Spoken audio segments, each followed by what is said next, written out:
A primeira delas é a verificação de elegibilidade. O que que essa mensagem faz? O usuário chegou lá no prestador e o prestador quer saber se aquele cara está elegível para ser atendido lá naquele prestador. Em resumo, eu quero ver se esse cara está ativo, se ele está livre de carência, e se ele está com nenhum embaraço e se eu estou habilitado para atender esse cara. Por exemplo, se a minha instituição está habilitada para atender o plano que aquele cara atende. Em resumo, é isso, tá? Como é que funciona?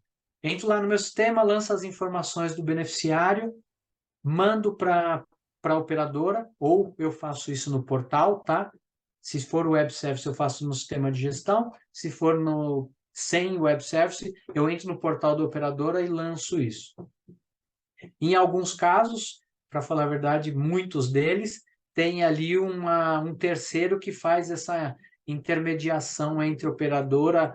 Eu vou falar o nome aqui, eu acho que não tem problema. Por exemplo, a Horizon, a antiga ConnectMed, enfim, algumas empresas que fazem essa conexão também, né?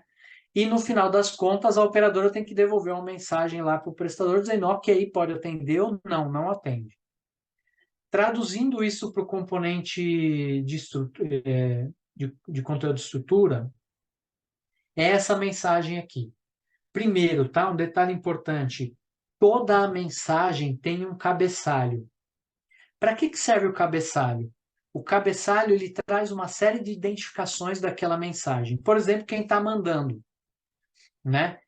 Para que eu não precise repetir em cada uma das mensagens, porque a gente manda muitas ao mesmo tempo, eu não ficar repetindo quem é que está mandando, as identificações gerais ali, o que o padrão faz? Eu crio um cabeçalho aqui, você identifica no cabeçalho, e aí você manda o resto das mensagens que ele vai saber de onde está partindo.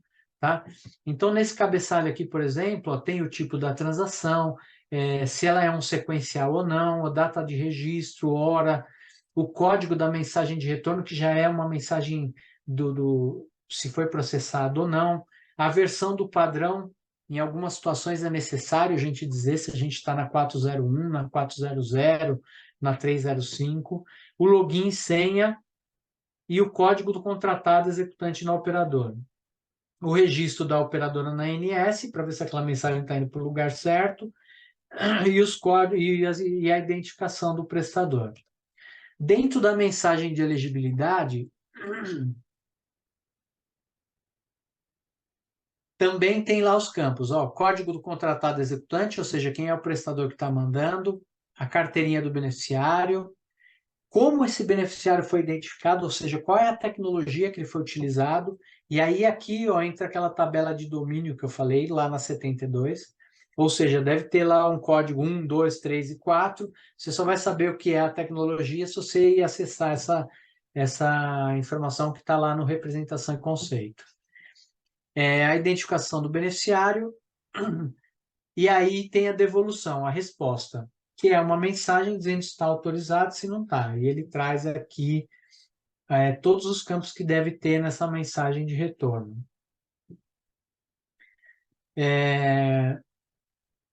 Então, geralmente as mensagens são feitas na solicitação, tem aqui os conceitos, e na resposta. Tem algumas aqui que entram aqui no meio, que é aquelas do meio que eu falei. Tem algumas mensagens que demoram para vir. Então, eu mando uma mensagem lá no meio e falo assim, operadora, como é que está essa mensagem? E aí a operadora tem que devolver isso, né?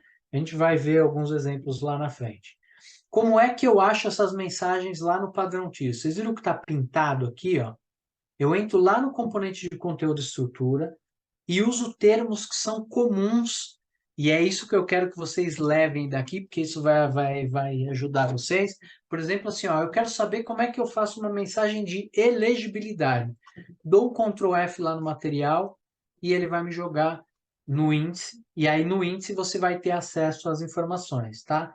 É assim que a gente procura o conteúdo. E aí, dentro de cada mensagem, tem essa tela aqui que eu estou mostrando para vocês.